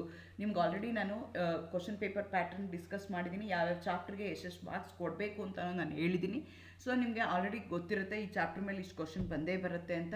ಸೊ ನಿಮಗೆ ನೀವೇ ಎಕ್ಸಾಮಿನೇಷನ್ ಕ್ವಶನ್ ಪೇಪರ್ ಸೆಟರ್ಗಿನ ಮುಂಚೆನೇ ನೀವೇ ಈ ಚಾಪ್ಟ್ರಲ್ಲಿ ಈ ರೀತಿ ಕ್ವಶನ್ಸ್ ಕೇಳ್ಬೋದು. ಇದು ಬಿಟ್ಟು ಬೇರೆ ಯಾವುದೋ ಕ್ವಶನ್ ಕೊಡೋಕ್ಕೆ ಆಗೋದೇ ಇಲ್ಲ ಅಂತ ನೀವು ಮೆಂಟಲಿ ಪ್ರಿಪೇರ್ ಆಗಿ ಅದಕ್ಕೆಲ್ಲ ಆನ್ಸರ್ಗಳನ್ನ ನೀವು ಮೆಂಟಲಿ ಪ್ರಿಪೇರ್ ಆಗಿ ಬಂದರೆ ಎಕ್ಸಾಮಿನೇಷನ್ ಹಾಲಲ್ಲಿ ಬರೆಯೋದಕ್ಕೆ ಈಸಿ ಆಗುತ್ತೆ. ಅದು ಬಿಟ್ಟು ಎಕ್ಸಾಮಿನೇಷನ್ ಹಾಲಲ್ಲಿ ಕೂತ್ಕೊಂಡು ಇದನ್ನು ಆನ್ಸರ್ ಮಾಡಲ್ಲ ಅದನ್ನು ಆನ್ಸರ್ ಮಾಡಲ್ಲ ಅಂತಲ್ಲ, ಬರೋಕ್ಕಿಂತ ಮುಂಚೆನೇ ನೀವು ಸ್ಮಾರ್ಟಾಗಿ ಆ್ಯಕ್ಟ್ ಮಾಡಿಕೊಂಡು ನನಗೆ ಔಟ್ ಆಫ್ ಔಟ್ ಬಂದೇ ಬರುತ್ತೆ, ಸೊ ನಾನು ಮುಂಚೆನೇ 92 ಮಾರ್ಕ್ಸು ಕ್ವಶನ್ ಪೇಪರ್ಲಿದೆ, ನಾನು ಆನ್ಸರ್ ಮಾಡುವಂಥದ್ದು ಬರೀ 60 ಮಾರ್ಕ್ಸ್ಗೆ, 32 ಮಾರ್ಕ್ಸು ಎಕ್ಸ್ಟ್ರಾ ಇರುತ್ತೆ ನನ್ನ ಕ್ವಶನ್ ಪೇಪರಲ್ಲಿ. ಸೊ ನಾನು ಇದೇ ಚಾಪ್ಟರ್ ಮೇಲೇ ಕಾನ್ಸಂಟ್ರೇಟ್ ಮಾಡ್ತೀನಿ. ಈ ಚಾಪ್ಟರ್ ಮೇಲೆ ಯಾವುದೇ ರೀತಿ ಕ್ವಶನ್ ಕೊಟ್ಟರು ನಾನು ಬರಿತೀನಿ, ಆ ಕಾನ್ಫಿಡೆಂಟಲ್ಲಿ ನೀವು ಬರಬೇಕಾಗತ್ತೆ. ಎಕ್ಸಾಮಿನೇಷನ್ ಹಾಲ್ ಕೂತ್ಕೊಂಡು ಇದನ್ನು ಬರಿಲ್ಲ ಅದನ್ನು ಬರಿಲ್ಲ ಅಥವಾ ಅರ್ಧಂಬರ್ಧ ಬರೆದು ಹೊಡೆದಾಕಿ ಆನ್ಸರ್ ಗೊತ್ತಾಗ್ತಾ ಇಲ್ಲ ಅಥವಾ ಮೆಕ್ಯಾನಿಸಮ್ ಗೊತ್ತಾಗ್ತಾ ಇಲ್ಲ, ಪ್ರಾಬ್ಲಮ್ ಮಾಡೋಕ್ಕೆ ಬರ್ತಾ ಇಲ್ಲ ಅಂತ ಇನ್ನೊಂದು ಕ್ವಶನ್ ತೊಗೊಂಡು ಮಾಡ್ತೀನಿ ಅಂತಂದರೆ ಒಂದು ಟೈಮ್ ವೇಸ್ಟ್ ಆಗುತ್ತೆ. ಎರಡನೇದು ನಿಮ್ಗೆ ಏನಾಗುತ್ತೆ ಅಂತಂದರೆ ನಿಮಗೆ ಆನ್ಸರ್ ಬರೆಯೋದು ಕಷ್ಟ ಆಗುತ್ತೆ. ಹಾಗಾಗಿ ನೀವು ಎಕ್ಸಾಮಿನೇಷನ್ ಹಾಲಿಗೆ ಬರೋಕ್ಕಿಂತ ಮುಂಚೆನೇ ಟೈಮ್ ಇದೆ, ನಿಮಗೆ ಯಾವ್ಯಾವ ಚಾಪ್ಟರ್ ಮೇಲೆ ಕ್ವಶನ್ಸ್ ಕೇಳ್ತಾರೆ ಅಂತಲೂ ಗೊತ್ತಿದೆ. ಹಾಗಾಗಿ ಸ್ಮಾರ್ಟಾಗಿ ನೀವೇನು ಮಾಡಬೇಕಾಗತ್ತೆ, ಓದ್ಕೊಂಡು ಬರಬೇಕಾಗತ್ತೆ. ಆವಾಗ ನಿಮ್ಗೆ ಏನಾಗುತ್ತೆ ಅಂದರೆ ಈಸಿಯಾಗಿ ನಿಮಗೆ ಕ್ವಶನ್ ಪೇಪರ್ನ ಕ್ರ್ಯಾಕ್ ಮಾಡೋದಕ್ಕೆ ಈಸಿ ಆಗುತ್ತೆ. ಟೈಮ್ ಕಡಿಮೆ ತೊಗೊಳುತ್ತೆ. ಕಾನ್ಫಿಡೆಂಟಾಗಿ ನನಗೆ ಈ ಪ್ರಶ್ನೆ ಗೊತ್ತಿದೆ, ಯಾವುದೇ ರೀತಿ ಉತ್ತರ ಕೊಟ್ಟರು ಈ ಚಾಪ್ಟರ್ ಮೇಲೆ ನಾನು ಬರಿತೀನಿ, ನಾನು ಆಲ್ರೆಡಿ ಪ್ರಾಕ್ಟೀಸ್ ಮಾಡಿದ್ದೀನಿ, ಈ ಕ್ವಶನ್ ನಾನು ಓದಿದ್ದೆ, ಈ ಕ್ವಶನ್ಗೆ ಇದೇ ಥರ ಉತ್ತರ ಅಂತ ನೀವು ಪ್ರಾಕ್ಟೀಸ್ ಮಾಡ್ಕೋಬೇಕು. ಎಗೇನ್ ಈಗ ಪ್ರಾಕ್ಟೀಸ್ ಮಾಡ್ಬೇಕಾದ್ರೆ ಹಾಗೆ ಈಗ ನಾನು ಉತ್ತರ ಕೊಟ್ಟಿದ್ದೀನಿ, ಈಕ್ವೇಷನ್ ಗೊತ್ತಿದೆ ಅಂತ ಅಲ್ಲ, ಈಕ್ವೇಷನ್ಸ್ನ ನೀವು ಬರೀಬೇಕಾಗತ್ತೆ, ಡಯಾಗ್ರಾಮ್ನ ಬರೀಬೇಕಾಗತ್ತೆ, ಪ್ರಾಬ್ಲಮ್ನ ಬರೀಬೇಕಾಗತ್ತೆ, ಬರೆದು ಓದಬೇಕು. ಇಲ್ಲ ಅಂತಂದರೆ ನಿಮಗೆ ಪರ್ಟಿಕ್ಯುಲರ್ಲಿ ಕೆಮಿಸ್ಟ್ರಿ ಏನಿದೆಯಲ್ಲ ಅದು ಹೈಲಿ ವೋಲಟೈಲ್, ಓಟೋಗುತ್ತೆ, ನಿಮಗೆ ನೆನಪಲ್ಲಿ ಉಳಿಯಲ್ಲ. ಸೊ ಸ್ಟ್ರೆಸ್ ಇದ್ರಂತೂ ಇನ್ನೂ ಉಳಿಯೋದೇ ಇಲ್ಲ. ಹಾಗಾಗಿ ನೀವೇನು ಮಾಡಬೇಕಾಗತ್ತೆ ಅಂದರೆ ಕೇರ್ಫುಲ್ಲಾಗಿ ಎಕ್ಸಾಮಿನೇಷನ್ ಹಾಲ್ ಬರೋಕ್ಕಿಂತ ಮುಂಚೆನೇ ನಾನು ಈ ಚಾಪ್ಟರ್ ತುಂಬ ಚೆನ್ನಾಗಿ ಬಂದಿದೆ, ಈ ಚಾಪ್ಟರ್ ನಾನು ಆನ್ಸರ್ ಯಾವುದೇ ಕ್ವಶನ್ ಕೊಟ್ಟರು ಆನ್ಸರ್ ಮಾಡ್ತೀನಿ, ಈ ಚಾಪ್ಟ್ರಲ್ಲಿ ಇದೇ ಥರ ಕ್ವಶನ್ಸ್ ಕೊಡ್ತಾರೆ, ನಾನು ಅದೇ ರೀತಿ ಪ್ರಿಪೇರ್ ಆಗಬೇಕು ಅಂತ ನೀವು ಮೆಂಟಲಿ ಪ್ರಿಪೇರ್ ಆಗಿ ಎಕ್ಸಾಮಿನೇಷನ್ ಹಾಲ್ಗೆ ಬರಬೇಕಾಗತ್ತೆ. What are determinant errors, discuss the different types of determinant errors ಅಂತ ಕೇಳ್ತಾ ಇದ್ದಾರೆ. ಇದನ್ನು ಒಂದೇ ಸಲ ಅವರು 6 ಮಾರ್ಕ್ಸ್ ಕ್ವಶನ್ನ ಕೇಳ್ತಾ ಇದ್ದಾರೆ. ಸೊ 6 ಮಾರ್ಕ್ಸ್ ಕ್ವಶನ್ ಅಂತಂತಂದರೆ ನಿಮಗೆ ಈಗೇನದು ಡಿಟರ್ಮಿನೆಂಟ್ ಎರರ್ಸ್ ಅಂದರೆ ಏನು ಅಂತಂದರೆ 2 ಮಾರ್ಕ್ಸ್ ಕೇಳ್ತಾ ಇದ್ದಾರೆ. Discuss the different types of determinant errors, ಒಂದು 4 ಟೈಪ್ ಡಿಸ್ಕಸ್ ಮಾಡಿದ್ರೆ ಅಲ್ಲಿ ನಿಮಗೆ 4 ಮಾರ್ಕು ಬರ್ತಾ ಹೋಗುತ್ತೆ. 2 ಥರ ಎರರ್ಸ್ ಇದೆ, ಡಿಟರ್ಮಿನೇಟ್ ಎರರ್ಸು, ಇನ್ಡಿಟರ್ಮಿನೇಟ್ ಎರರ್ಸ್ ಅಂತ. Determinate errors effect the accuracy of the measurement or closeness to the result to the true value. ಅದಕ್ಕೆ ನಾವೇನಂತ ಕರಿತೀವಿ, ಡಿಟರ್ಮಿನೆಂಟ್ ವ್ಯಾಲ್ಯೂ ಅಂತ ಹೇಳ್ತೀವಿ. ಯಾವ್ದಾದ್ರು ಒಂದು ಬರೆದ್ರೂ ಸಾಕು, ನೀವು closeness to the result to the true value ಅಂತ ಬರೆದ್ರು okay, it affect the accuracy of the measurement ಅಂತ ಬರೆದ್ರು ಓಕೆ. ಸೊ ಅದಕ್ಕೆ ನಾವೇನಂತ ಕರಿತೀವಿ, ಡಿಟರ್ಸ್ ಅಂತ. ಅಕಾರ್ಡಿಂಗ್ಲಿ ನೀವು ಆನ್ಸರ್ ಮಾಡಬೇಕು. What are F block elements, right the general electronic configuration ಅಂತ ಹೇಳ್ತಾರೆ. ಎಫ್ ಬ್ಲಾಕ್ ಎಲಿಮೆಂಟ್ಸ್ ಅಂದರೆ ಏನು ಅಂತ ಹೇಳಿದ್ರೆ 1 ಮಾರ್ಕು, ಜನರಲ್ ಎಲೆಕ್ಟ್ರಾನಿಕ್ ಕಾನ್ಫಿಗರೇಷನ್ ಬರೆದ್ರೆ 1 ಮಾರ್ಕು. ಯೂಶಲಿ ಎಫ್ ಆಗಿರ್ಬೋದು, ಡಿ ಆಗಿರ್ಬೋದು, ಎಸ್ ಆಗಿರ್ಬೋದು, ಪಿ ಆಗಿರ್ಬೋದು, ನಾವು ಹೆಂಗೆ ಡಿಫೈನ್ ಮಾಡ್ತೀವಿ ಅಂತಂದರೆ ದ ಲಾಸ್ಟ್ ಎಲೆಕ್ಟ್ರಾನ್ ಯಾವ ಆರ್ಬಿಟಲ್ ಇದೆ ಆ ಬೇಸಿಸ್ ಮೇಲೆ ಹೇಳ್ತೀವಿ. The elements in which the last electron enters the F orbital are called as F block elements. They are the elements in which the aunty ಪೆನಾಲ್ಟಿಮೆಟ್ F subshell is partially filled either in a ground state or in ionic state. ಯಾವ್ದಾದ್ರು ಒಂದು ಹೇಳಿದ್ರೆ ಸಾಕಾಗತ್ತೆ. Elements in which the last electron enters the F orbital are called as F block elements ಅಂತ ಕೇಳ್ಬೋದು. ಇಲ್ಲಿ ಏನಾಗ್ತಿದೆ ಅಂದರೆ aunty penultimate F subshell is partially filled either in a ground state or in the ionic state. ಅದನ್ನು ಹೇಳಬೇಕಾಗತ್ತೆ. ಅದಕ್ಕೆ 1 mark ಇದೆ. Next electronic configuration ಕೊಡಿದ್ರೆ first noble gas 4F 1 to 14, 5D 0 to 1, 6S2 ಆ ರೀತಿಯಾಗಿ ನೀವು ಎಲೆಕ್ಟ್ರಾನಿಕ್ ಕಾನ್ಫಿಗರೇಷನ್ 1 ಮಾರ್ಕ್ ಇದೆ. Mention the different methods of dying solids ಅಂತಿದೆ. ಇದು 4 ಮಾರ್ಕ್ಸ್ ಕೇಳಿದ್ದಾರೆ. ನೀವು 4 ಮೆಥಡ್ಗಳನ್ನ ಹೇಳಲೇಬೇಕಾಗತ್ತೆ. ಮಿನಿಮಮ್ 4 ಹೇಳಬೇಕಾಗತ್ತೆ to get 4 marks. Drying is a removal of the liquid from the solid by evaporation. Heating the chemical ಇದನ್ನು ಮಾಡ್ಬೋದು. Using a drying agent in a closed chamber to absorb the solvent ಮಾಡ್ಬೋದು. Reducing the atmospheric pressure ಮಾಡ್ಬೋದು. Drying in electric ovens ಮಾಡ್ಬೋದು. Drying the in a desiccator containing a drying agent like anhydrous, calcium chloride. So ಯಾವ್ದಾದ್ರು 4 drying ಮೆಥಡ್ಸ್ನ ನೀವು ಹೇಳಿದ್ರೂ ಸಾಕಾಗತ್ತೆ. ಒಂದೊಂದಕ್ಕೆ ಒಂದೊಂದು method ಇದೆ. Drying ಅಂದರೆ ಏನು ಅಂತ ಹೇಳೋದು ಬೇಕಾಗಿಲ್ಲ, ಅದನ್ನು ನಾನು ಇಲ್ಲಿ ಕೊಟ್ಟಿದ್ದೀನಿ. Drying is the removal of the liquid from the solid by evaporation. So evaporation is also one of the method. Next by heating the chemical, by using A dehydrating agent, by reducing the atmospheric pressure, using an oven, I can remove the moisture which is present in the solid by all these methods. ಮೆಥಡ್ಗೆ 1 mark ಇದೆ. Derive the expression for the energy of a particle in 1 dimension box ಇದೆ. ಇದನ್ನು ಅವರು 6 marks ಕೇಳಿದೆ. So ಇದು ಡಿರೈವೇಷನ್ನ ಕೇಳಿದ್ದಾರೆ. Derivation ನಾನು already ಒಂದು ವಿಡಿಯೋದಲ್ಲಿ ಪರ್ಟಿಕ್ಯುಲರ್ಲಿ ಪಾರ್ಟಿಕಲ್ ಇನ್ 1 ಡೈಮೆನ್ಷನ್ ಬಾಕ್ಸ್ನ ಇನ್ ಡೀಟೇಲ್ ಆಗಿ ಎಕ್ಸ್ಪ್ಲೈನ್ ಮಾಡಿದ್ದೀನಿ. ಸೊ ನೀವು ಅದನ್ನು ನೋಡಿಕೊಂಡು 6 ಮಾರ್ಕ್ ಇದೆ. ಹಾಗಾಗಿ ಕಂಪ್ಲೀಟ್ ಡೆರಿವೇಷನ್ಗಳನ್ನ ನೀವು ಹೇಳಬೇಕಾಗತ್ತೆ. ಸ್ಕ್ವಾಡೆಂಜರ್ ಈಕ್ವೇಷನ್ ಇನ್ 1 ಡೈಮೆನ್ಷನ್ ಏನಾಗುತ್ತೆ, ಎಲ್ಲಿ ತನಕ ತೊಗೊಂಡ್ರೆ ಏನಾಗುತ್ತೆ, ಔಟ್ಸೈಡ್ ದಿ ಬಾಕ್ಸ್ ಏನಾಗುತ್ತೆ. ಹಾಗಾಗಿ ಆ ಡೆರಿವೇಷನ್ ಕಂಪ್ಲೀಟ್ಲಿ ನೀವೇನು ಮಾಡಬೇಕಾಗತ್ತೆ, ಏನು ಮಾಡಿ ನಿಮಗೆ ಏನು ಬರುತ್ತಲ್ಲ ಅದನ್ನು ಮಾಡಬೇಕಾಗ್ತದೆ. This is a 6 marks question. Particle in 1 dimension it's A very important question. ಹಾಗಾಗಿ ನಿಮಗೆ ಏನು ಬರುತ್ತೆ ಈಕ್ವೇಷನ್ ಎಕ್ಸ್ಪ್ರೆಷನ್ನ ನೀವು ಹೇಳಬೇಕಾಗತ್ತೆ. ಆಲ್ರೆಡಿ ಈ ಎಕ್ಸ್ಪ್ರೆಷನ್ನ ಇನ್ ಡೀಟೇಲ್ ಆಗಿ ನಾನು ಆಲ್ರೆಡಿ ಒಂದು ವಿಡಿಯೋದಲ್ಲಿ ಮಾಡಿದ್ದೀನಿ. ನೀವು ನನ್ನ ಚಾನಲ್ಗೆ ಹೋಗಿ ಪ್ಲೇಲಿಸ್ಟ್ಗೆ ಹೋಗಿ DSC-1 ಅಂದರೆ ಯೂನಿಟ್ 1, ಯೂನಿಟ್ 2, ಯೂನಿಟ್ 3 ಬೇರೆ ಬೇರೆ ವಿಡಿಯೋಗಳನ್ನ ಮಾಡಿದ್ದೀನಿ. ಹಂಗಾಗಿ ನೀವು ಅಲ್ಲಿ ಹೋಗಿ ಹುಡುಕಿದ್ರೆ particle in 1 dimension ಕೆಮ್ chai particle in 1 dimension ಅಂತ ಹುಡುಕಿದ್ರೆ ನಿಮಗೆ ವಿಡಿಯೋಸು ಸಿಗ್ತಾ ಹೋಗುತ್ತೆ. ಕನ್ನಡದಲ್ಲಿ ಎಕ್ಸ್ಪ್ಲನೇಷನ್ ಕೊಟ್ಟಿದ್ದೀನಿ ನಾನು. E is equal to n squared h squared divided by 8 me squared. So ಇದನ್ನು ನಿಮಗೆ ಈ ಬರಬೇಕು. ಅಲ್ಲಿ ತನಕ ನೀವು ಡೆರಿವೇಷನ್ನ ಮಾಡಬೇಕಾಗತ್ತೆ. ಕಂಪ್ಲೀಟ್ಲಿ 6 ಮಾರ್ಕ್ಸ್ಗೆ ಒಂದು ಡೆರಿವೇಷನ್ನ ಅವರಲ್ಲಿ ಕೇಳ್ತಾ ಇದ್ದಾರೆ. Draw the radial probability distribution curve for 2s orbital ಅಂತ ಹೇಳ್ತಾರೆ. ಯಾವ ಎಸ್ ಆರ್ಬಿಟಲ್ ಬೇಕಾದ್ರೂ ಕೇಳ್ಬೋದು. ಇಲ್ಲಿ 2sನ ಕೇಳಿದ್ದಾರೆ. ರೇಡಿಯಲ್ ಪ್ರಾಬಬಿಲಿಟಿ ಡಿಸ್ಟ್ರಿಬ್ಯೂಷನ್ ಕರ್ವ್ ಅಂತಂದರೆ this are the curve going to show how the probability finding the electron varies with a radial distance from the nucleus without any reference to the direction of the nucleus ಅಂತ ಹೇಳ್ತಾರೆ. ನಿಮಗೆ 2s ನೋಡ್ನ ತೊಗೊಂಡ್ರೆ ಒಂದು ನೋಡ್ ಬರುತ್ತೆ, ಆ ರೀತಿಯಾಗಿರುತ್ತೆ. So ಇಲ್ಲಿ ನೀವೇನು ಮಾಡ್ತೀರಾ, 4π² r² 1 ಕಡೆಗೆ r max 1 ಕಡೆಗೆ ನೀವು ಪ್ಲಾಟ್ ಮಾಡ್ತೀರಾ. ಈ ರೀತಿ ರೇಡಿಯಲ್ ಪ್ರಾಬಬಿಲಿಟಿ ಡಿಸ್ಟ್ರಿಬ್ಯೂಷನ್ ಕರ್ವ್ ನೀವು 1sಗೆ ಏನಾಗುತ್ತೆ, 2sಗೆ ಏನಾಗುತ್ತೆ, 2pಗೆ ಏನಾಗುತ್ತೆ, ಇದನ್ನೆಲ್ಲ ನೀವು ಓದ್ಕೋಬೇಕಾಗುತ್ತೆ. ಯಾವ್ದು ಬೇಕಾದ್ರೂ ಒಂದಲ್ಲಿ ಕೇಳ್ತಾರೆ. ಎಕ್ಸ್ಪ್ಲೇನ್ ದಿ ಶೀಲ್ಡಿಂಗ್ ಎಫೆಕ್ಟ್ ಅಂತ ಕೇಳ್ತಾ ಇದ್ದಾರೆ. 2 marks. The outer electrons R repelled by the core electron so that the nucleus effective charge on the outermost electron is decreased. As a result, the outer electrons are shielded and thus have the less grip on the nucleus. This is called as shielding effect. So shielding effect andre enu antandre tumba number of electrons iddaga outer electrons are repelled by the core electrons so that the nucleus doesn't have a hold on all the nucleus. ಅಂಥದಕ್ಕೆ ನಾವೇನಂತ ಕರಿತೀವಿ ಅಂತಂದರೆ shielding effect ಅಂತ ಕರಿತೀವಿ. As a result the outer electrons are shielded. They can be easily have a less grips towards the nucleus. Thereby I can easily remove those outer most electron if the size is very big. ಅದಕ್ಕೆ ನಾವೇನಂತ ಕರಿತೀವಿ, shielding effect ಕರಿತೀವಿ. Shielding effect description ಈ ಥರ ಬೇಕಾದ್ರೆ ಹೇಳ್ಬೋದು. It's a repulsion of the valence electron that counteracts the attraction between the electrons and nucleus. The shielding effect increases when the elements move down the group in the periodic table because increase in the number of inner orbitals around the nucleus. The outermost electrons of an high atomic number elements experience the low electrostatic force of attraction due to the repulsion that decreases the shielding effect. ನೀವು ಯಾವ ಥರ explanation ಬೇಕಾದ್ರೂ ಕೇಳ್ಬೋದು. Shielding effect S ಮತ್ತು P, ಅದಾದಮೇಲೆ D ಮತ್ತು F, ಈ ಆರ್ಡ್ರಲ್ಲಿ ಹೋಗ್ತಾ ಹೋಗುತ್ತೆ. ಸೊ ಯಾವ ಥರ ಎಕ್ಸ್ಪ್ಲನೇಷನ್ ಆದರೂ ಕೊಡ್ಬೋದು. ಅಂದ್ರೇನು, the inner nucleus doesn't have a hold on the outer most electron. This ಎಫೆಕ್ಟ್ಗೆ ನಾವೇನಂತ ಕರಿತೀವಿ, ಶೀಲ್ಡಿಂಗ್ ಎಫೆಕ್ಟ್ ಅಂತ ಕರಿತೀವಿ. Discuss the trends in hydrates of group 13 and group 16 ಅಂತ ಕೇಳ್ತಾ ಇದ್ದಾರೆ. ಗ್ರೂಪ್ 13ಗೆ 3 ಮಾರ್ಕ್ಸು, ಗ್ರೂಪ್ 16ಗೆ 3 ಮಾರ್ಕ್ಸು. ಹೈಡ್ರೇಟ್ಸ್ ಅಂತ ಕೇಳ್ತಾ ಇದ್ದಾರೆ. ಹೈಡ್ರೇಟ್ಸ್ ಆಫ್ ಗ್ರೂಪ್ 13ಗೆ binary compounds formed by the boron and hydrogen are called as boranes. The simplest borane is B2H6. They are classified into 3 major types: closocarbones, nidoboranes, boranes, nidoboranes and actinoboranes. ಅದಕ್ಕೆ with ಬೇರೆ ಬೇರೆ ಫಾರ್ಮುಲಾಗಳಿವೆ. BnH2n+2, BnH2n+4, BnH2n+6 ಇದೆ. These boron and hydrogen have almost identical electronegativities.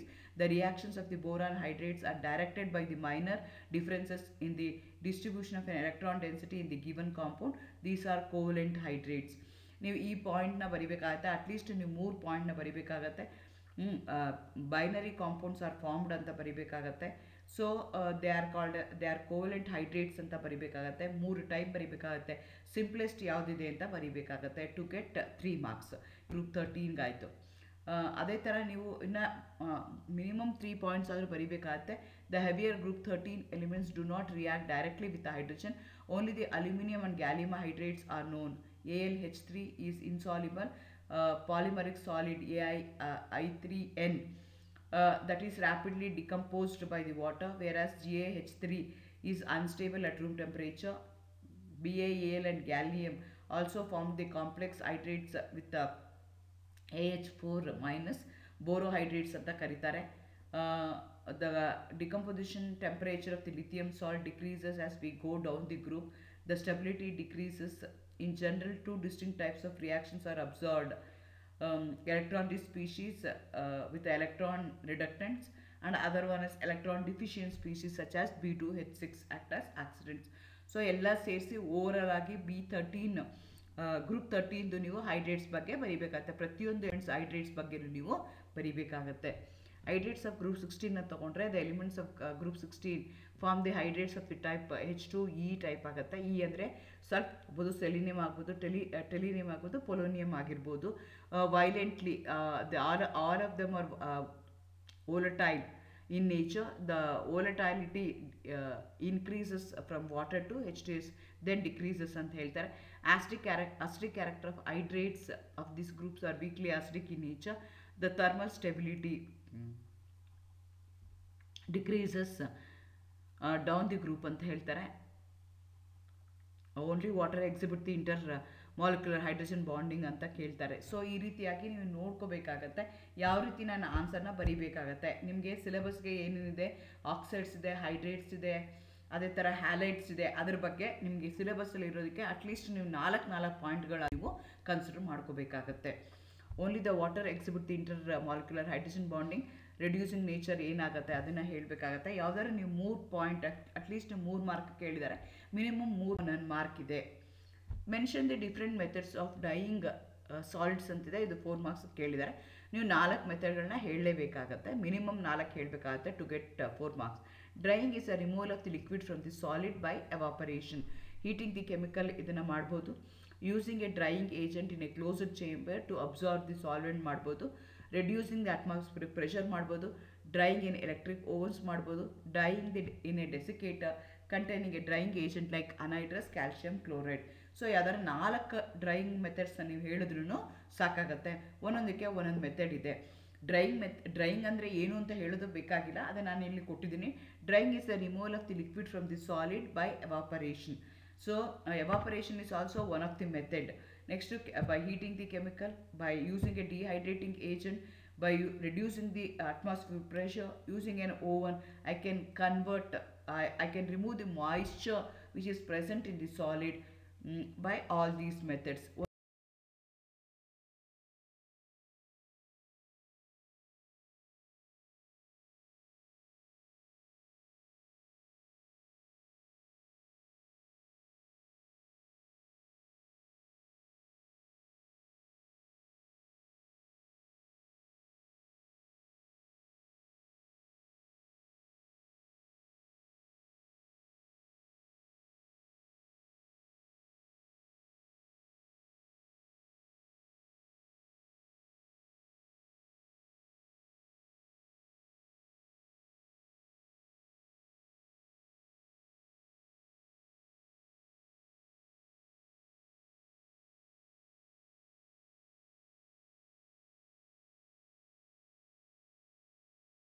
ಇರುತ್ತೆ, choices ಇರುತ್ತೆ. ನಾ ಮುಂಚೆನೇ ಹೇಳ್ದಂಗೆ ನೀವು ಎಕ್ಸಾಮಿನೇಷನ್ ಹಾಲ್ಗಳಿಗೆ ಹೋಗಿನ ಮುಂಚೆ ನನಗೆ ಈ ಚಾಪ್ಟರ್ 100% ಇದೆ, ಈ ಚಾಪ್ಟರ್ ಮೇಲೆ ಏನೇ ಕ್ವಶನ್ ಕೊಟ್ಟರು ನಾನು ಮಾಡ್ತೀನಿ ಅಂತ ಅಂದರೆ ನೀವು ಎಕ್ಸಾಮಿನೇಷನ್ ಹಾಲ್ಗೆ ಹೋಗಿನ ಮುಂಚೆನೇ ನೀವು ಡಿಸೈಡ್ ಮಾಡಿಕೊಂಡು ಹೋಗ್ಬೋದು. ನಿಮ್ಗೆ ಆಲ್ರೆಡಿ ನಾನು ಕ್ವಶನ್ ಪೇಪರ್ ಪ್ಯಾಟರ್ನ್ ಡಿಸ್ಕಸ್ ಮಾಡಿದ್ದೀನಿ, ಯಾವ್ಯಾವ ಚಾಪ್ಟರ್ಗೆ ಎಷ್ಟೆಷ್ಟು ಮಾರ್ಕ್ಸ್ ಕೊಡಬೇಕು ಅಂತ ನಾನು ಹೇಳಿದ್ದೀನಿ. ಸೊ ನಿಮಗೆ ಆಲ್ರೆಡಿ ಗೊತ್ತಿರುತ್ತೆ ಈ ಚಾಪ್ಟರ್ ಮೇಲೆ ಇಷ್ಟು ಕ್ವಶನ್ ಬಂದೇ ಬರುತ್ತೆ ಅಂತ. ಸೊ ನಿಮಗೆ ನೀವೇ ಎಕ್ಸಾಮಿನೇಷನ್ ಕ್ವಶನ್ ಪೇಪರ್ ಸೆಟರ್ಗಿನ ಮುಂಚೆನೇ ನೀವೇ ಈ ಚಾಪ್ಟ್ರಲ್ಲಿ ಈ ರೀತಿ ಕ್ವಶನ್ಸ್ ಕೇಳ್ಬೋದು. ಇದು ಬಿಟ್ಟು ಬೇರೆ ಇನ್ಯಾವುದೋ ಕ್ವಶನ್ ಕೊಡೋಕ್ಕಾಗೋದೇ ಇಲ್ಲ ಅಂತ ನೀವು ಮೆಂಟಲಿ ಪ್ರಿಪೇರ್ ಆಗಿ ಅದಕ್ಕೆಲ್ಲ ಆನ್ಸರ್ಗಳನ್ನ ನೀವು ಮೆಂಟಲಿ ಪ್ರಿಪೇರ್ ಆಗಿ ಬಂದರೆ ಎಕ್ಸಾಮಿನೇಷನ್ ಹಾಲಲ್ಲಿ ಬರೆಯೋದಕ್ಕೆ ಈಸಿ ಆಗಿರ್ಬೋದು. Next, what are nucleophile, give an example. ನೋಡಿ ಎಷ್ಟು ಚೆನ್ನಾಗಿ ಕ್ಲಿಯರ್ ಕಟ್ಟಾಗಿ ಯಾವ್ಯಾವ ಮಾರ್ಕ್ಸ್ ನಿಮಗೆ ಗೊತ್ತಾಗುತ್ತೆ. ನಿಮ್ಮ ಕ್ವಶನ್ ಪೇಪರಲ್ಲಿ ನಿಮ್ಗೆ ಆಲ್ರೆಡಿ ಗೊತ್ತಿರೋ ಹಾಗೇ 3 ಪಾರ್ಟ್ ಇರುತ್ತೆ. Part A, part B, part C ಅಂತ ಇರುತ್ತೆ. ಪಾರ್ಟ್ ಎ 2 ಮಾರ್ಕ್ಸ್ ಕ್ವಶನ್ಸ್ ಇರುತ್ತೆ, ಪಾರ್ಟ್ ಬಿ ನಲ್ಲಿ 5 ಮಾರ್ಕ್ಸ್ ಕ್ವಶನ್ಸ್ ಇರುತ್ತೆ, ಪಾರ್ಟ್ ಸಿ ನಲ್ಲಿ ನಿಮಗೆ ಅದು 10 ಮಾರ್ಕ್ಸ್ ಕ್ವಶನ್ಸ್ ಇರುತ್ತೆ. ಪಾರ್ಟ್ ಎ ನಲ್ಲಿ ನೀವು 5 ಕ್ವಶನ್ ಆನ್ಸರ್ ಮಾಡಬೇಕು, ಅಲ್ಲಿ 10 ಮಾರ್ಕ್ ಆಗುತ್ತೆ. ಪಾರ್ಟ್ ಬಿ ನಲ್ಲಿ ನಿಮಗೆ 5 ಮಾರ್ಕ್ ಕ್ವಶನು 4 ಆನ್ಸರ್ ಮಾಡಬೇಕು, ಹಾಗಾಗಿ ಅಲ್ಲಿ 20 ಮಾರ್ಕ್ಸ್ ಆಗುತ್ತೆ. ಪಾರ್ಟ್ ಸಿ ನಲ್ಲಿ 10 ಮಾರ್ಕ್ಸ್ ಕ್ವಶನು 3 ಆನ್ಸರ್ ಮಾಡಬೇಕು, 30 ಆಗುತ್ತೆ. 10 + 20 + 30 ಮಾರ್ಕ್ಸ್ ಅಂತಂದರೆ ಆಲ್ ಟುಗೆದರ್ ನಿಮಗೆ ಮಾರ್ಕಾನಿಕಾಫ್ಸ್ ರೂಲ್. ಸೊ ಈ ಮಾರ್ಕಾನಿಕಾಫ್ಸ್ ರೂಲ್ ಏನು ಹೇಳುತ್ತೆ ಅಂದರೆ addition of HX to the unsymmetrical alkene takes place in such a manner that the negative part of the adding substituent will go and attach the carbon which going to contain a double bond which going to have less number of hydrogen atom. ಅದು ಆಗುತ್ತೆ. Mention the 2 precautions to be taken while handling the toxic chemicals ಅಂತ ಕೇಳ್ತಾ ಇದ್ದಾರೆ. Any 2 precautions ಅಂತ ಹೇಳ್ತಾರೆ, ಅದರ 2 ಹೇಳಿದ್ರೆ ಸಾಕಾಗುತ್ತೆ. Wear the appropriate PPE when handling the toxic chemicals, use at least hazardous chemical for the task at hand, prepare only the desired. So ಈ H+ ಏನು ಮಾಡುತ್ತೆ, ಗೋ and attack the alkene attack ಮಾಡಿ ನಿಮಗೆ ಕಾರ್ಬೋಕೇಟಿಯನ್ ಫಾರ್ಮೇಷನ್ ಮಾಡುತ್ತೆ. 2 ಕಾರ್ಬೋಕೇಟಿಯನ್ ಬರುತ್ತೆ, ಒಂದು secondary ಕಾರ್ಬೋಕೇಟಿಯನ್ ಬರುತ್ತೆ, ಇನ್ನೊಂದು ಪ್ರೈಮರಿ ಕಾರ್ಬೋಕೇಟಿಯನ್ ಬರುತ್ತೆ. Since it's an alkyl carbocation, primary carbocation is less stable compared to that of the secondary carbocation. Secondary carbocation, it is covered by the 2 electron donating group, therefore the central positive charge of the carbon is minimized. Magnitude of positive charge is minimized. Secondary carbocation is stabilized by the 2 + ICH3 group, hence more stable compared to primary carbocation which is stabilized by 1 + I group. Since the secondary carbocation is more stable compared to primary carbocation, in both of them are unstable only. In comparison, secondary carbocation, since it is surrounded by 2 electron donating with a + I group, CH3 groups irodakoskara, that is more stable compared to that of the primary which going to have only 1 R group.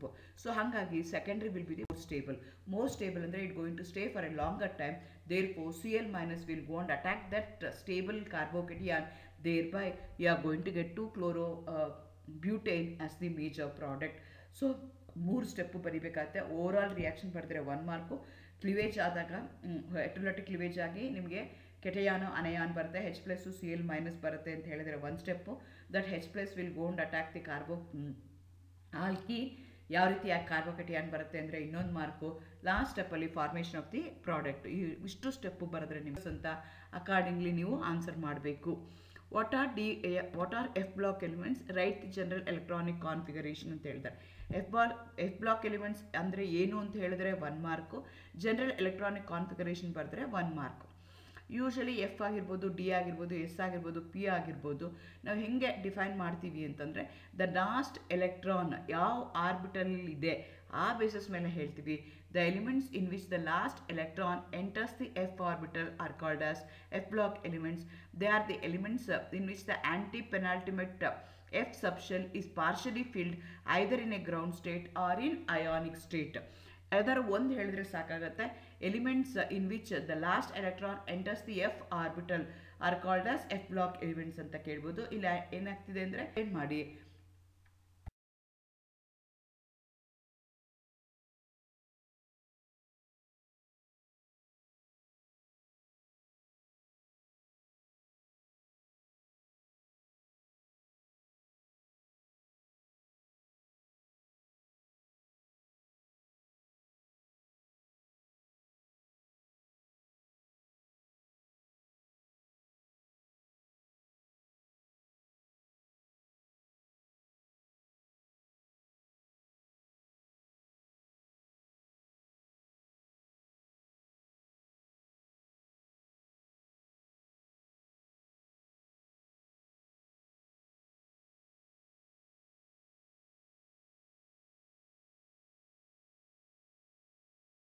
ಆಗುತ್ತೆ.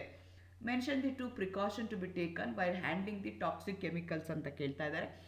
Any 2 precautions ಅಂತ ಹೇಳ್ತಾರೆ, ಅದರ 2 ಹೇಳಿದ್ರೆ ಸಾಕಾಗುತ್ತೆ. Wear the appropriate PPE when handling the toxic chemicals, use at least hazardous chemical for the task at hand, prepare only the desire quality for the experiment. ಅಂದರೆ waste ಮಾಡಬೇಕಾಗಿಲ್ಲ, ನಿಮ್ಗೆ ಎಷ್ಟು ಬೇಕೋ ಅಷ್ಟು ಮಾತ್ರ ತೊಗೊಳ್ಳಿ. ಈಗ 1 ಗ್ರಾಮ್ ಬೇಕು ಅಂತಂದರೆ 1 ಗ್ರಾಮ್ ಅಷ್ಟೇ ಯೂಸ್ ಮಾಡ್ಕೊಳ್ತಾರ. Wash clothes own separately or wear disposable clothes, wash yourself thoroughly after using the chemicals. ಅದರಲ್ಲಿ ನೀವು 4 ಕೇಳಿದ್ರೆ ಸಾಕಾಗುತ್ತೆ. PPE ಕಿಟ್ ಹಾಕೋಬೇಕಾಗತ್ತೆ, ಲೀಸ್ಟ್ ಅಮೌಂಟ್ನ ಯೂಸ್ ಮಾಡಬೇಕಾಗತ್ತೆ, ಕೈ ಕಾಲು ಮತ್ತು ನಮ್ಮನ್ನು ನಾವೇ ವಾಶ್ ಮಾಡ್ಕೋಬೇಕಾಗತ್ತೆ. Because they are highly toxic in nature, so they may enter our body. So ಹಾಗಾಗಿ ಆ ಪ್ರಿಕಾಷನ್ನ ತೊಗೋಬೇಕಾಗತ್ತೆ. ಯಾವ್ದಾದ್ರು 2 ಪ್ರಿಕಾಷನ್ನ ಕೇಳಿದರೆ 2 ಪ್ರಿಕಾಷನ್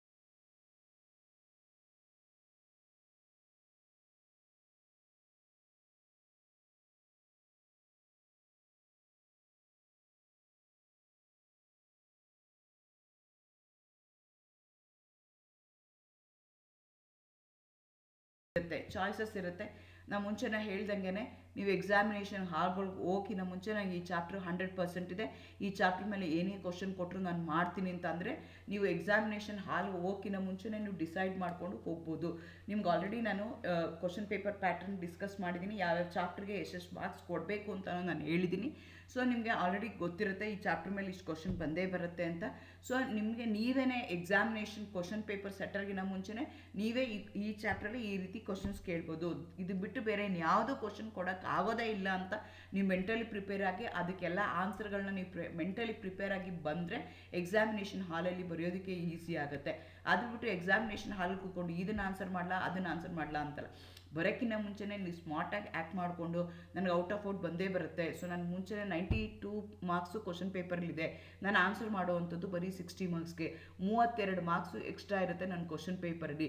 ಸೊ ನಾನು ಇದೇ ಚಾಪ್ಟರ್ ಮೇಲೇ ಕಾನ್ಸಂಟ್ರೇಟ್ ಮಾಡ್ತೀನಿ, ಈ ಚಾಪ್ಟರ್ ಮೇಲೆ ಯಾವುದೇ ರೀತಿ ಕ್ವಶನ್ ಕೊಟ್ಟರು ನಾನು ಬರಿತೀನಿ, ಆ ಕಾನ್ಫಿಡೆಂಟಲ್ಲಿ ನೀವು ಬರಬೇಕಾಗತ್ತೆ.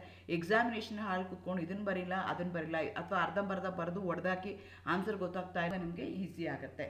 ಡಿಫೈನ್ ಪ್ರಿಸಿಷನ್ ಆ್ಯಂಡ್ ಹೆಮಿಲ್ಟನ್ ಆಪರೇಟರ್ ಅಂತ ಕೇಳ್ತಿದ್ದಾರೆ. Precision describe the agreement among the several results obtained in the same way. It describes the reproducibility of the measurement. ಅದಕ್ಕೆ ಪ್ರಿಸಿಷನ್ ಅಂತ ಹೇಳ್ತಾರೆ. ಒಂದೊಂದು 4 ಮಾರ್ಕ್ ಕೇಳಿದರೆ ಒಂದೊಂದಕ್ಕೆ 2 ಮಾರ್ಕ್ ಇದೆ. In quantum mechanics, Hamilton of a system is an operator corresponding to the total energy of that system including both kinetic and potential energy. ಅದಕ್ಕೆ ನಿಮಗೆ 2 ಮಾರ್ಕ್ಸ್ನ ಅವರು ಕೇಳ್ತಾ ಇದ್ದಾರೆ. ಈ ರೀತಿಯಾಗಿ ಕ್ವಶನ್ ಪರು ಏನು ಡಿಮ್ಯಾಂಡ್ ಮಾಡುತ್ತೆ ಅಕಾರ್ಡಿಂಗ್ಲಿ ನೀವು ಬರಿಬೇಕಾಗತ್ತೆ. Explain the inductive effect with an example ಅಂತ ಕೇಳ್ತಾರೆ, 2 ಮಾರ್ಕ್ಸು. ಇದೇ ಕ್ವಶನ್ ಅವರು 4 ಮಾರ್ಕ್ಗೂ ಕೇಳ್ಬೋದು, ಇದೇ ಕ್ವಶನ್ ಅವರು 6 ಮಾರ್ಕ್ಗೂ ಕೇಳ್ಬೋದು. ಸೊ ಇಲ್ಲಿ 2 ಮಾರ್ಕ್ಸ್ ಕೇಳಿದರೆ ಇಂಡಕ್ಟಿವ್ ಎಫೆಕ್ಟ್ ಅಂದರೆ ಏನು ಅಂತ ಹೇಳಿದ್ರೆ ಸಾಕಾಗತ್ತೆ. ನಾನು ಎಕ್ಸ್ಟ್ರಾ ಇನ್ಫಾರ್ಮೇಷನ್ ಕೊಟ್ಟಿದ್ದೀನಿ, ಇದೇ ಕ್ವಶನ್ ನಿಮಗೆ 4 ಮಾರ್ಕ್ ಕೊಟ್ಟರು ಯಾವ ಥರ ಬರೀಬೇಕು ಅಂತ. Inductive effect is defined as a permanent displacement of shared electron pair in a carbon chain towards more electronegative atom or a group. ಇದಕ್ಕೆ ನಾವೇನಂತ ಕರಿತೀವಿ, ಇಂಡಕ್ಟಿವ್ ಎಫೆಕ್ಟ್ ಅಂತ ಕರಿತೀವಿ. Polarisation of the sigma bond due to the electron withdrawing or electron donating effect of the adjacent group or atom, ಅದಕ್ಕೂ ನಾವೇನಂತ ಕರಿತೀವಿ, inductive effect ಅಂತ ಕರಿತೀವಿ. ಸೊ ಅದು ಪರ್ಮನೆಂಟ್ ಎಫೆಕ್ಟ್ ಅಂತ ಅಲ್ಲಿ ಅದು ಇಂಪಾರ್ಟೆಂಟ್ ಆಗುತ್ತೆ, ಸಿಗ್ಮಾ ಬಾಂಡಲ್ಲಿ ಮಾತ್ರ ಆಗುತ್ತೆ, ಬೇರೆ ಇದರಲ್ಲಿ ಆಗಲ್ಲ. ಆಮೇಲೆ it takes place if there is a difference in their electronegative atom ಇದ್ದರೆ ಆಗುತ್ತೆ. It influences both chemical and physical properties ಇರುತ್ತೆ. It is weaken after the 3rd carbon atom ಅಂತ ಆಗುತ್ತೆ. ಸೊ ನೀವು ಓವರ್ ಆಲ್ ಯಾವ್ದಾದ್ರು ಪಾಯಿಂಟ್ಸ್ನ ಬರಿಬೋದು, but definition with an example ನಿಮಗಿತ್ತು ಅಂತಂದರೆ ಈಸಿ ಆಗುತ್ತೆ ಅಂತ ಅಕಾರ್ಡಿಂಗ್ಲಿ ನೀವು ಆನ್ಸರ್ ಮಾಡಬೇಕು. what are F block elements? Write the general electronic configuration ಅಂತ ಹೇಳ್ತಾರೆ. F block elements ಅಂದರೆ ಏನು ಅಂತ ಹೇಳಿದ್ರೆ 1 ಮಾರ್ಕು, ಜನರಲ್ ಎಲೆಕ್ಟ್ರಾನಿಕ್ ಕಾನ್ಫಿಗರೇಷನ್ ಬರೆದ್ರೆ 1 ಮಾರ್ಕು. ಯೂಶಲಿ ಎಫ್ ಆಗಿರ್ಬೋದು, ಡಿ ಆಗಿರ್ಬೋದು, ಎಸ್ ಆಗಿರ್ಬೋದು, ಪಿ ಆಗಿರ್ಬೋದು, ನಾವು ಹೆಂಗೆ ಡಿಫೈನ್ ಮಾಡ್ತೀವಿ ಅಂತಂದರೆ ದ ಲಾಸ್ಟ್ ಎಲೆಕ್ಟ್ರಾನ್ ಯಾವ ಆರ್ಬಿಟಲ್ ಇದೆ ಆ ಬೇಸಿಸ್ ಮೇಲೆ ಹೇಳ್ತೀವಿ. The elements in which the last electron enters the f orbital are called as F block elements.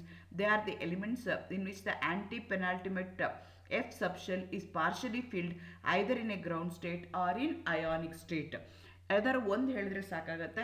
Elements in which the last electron enters the F orbital are called as F block elements ಅಂತ ಕೇಳ್ಬೋದು. ಇಲ್ಲ ಏನಾಗ್ತಿದೆ ಅಂದರೆ aunty penultimate F subshell is partially filled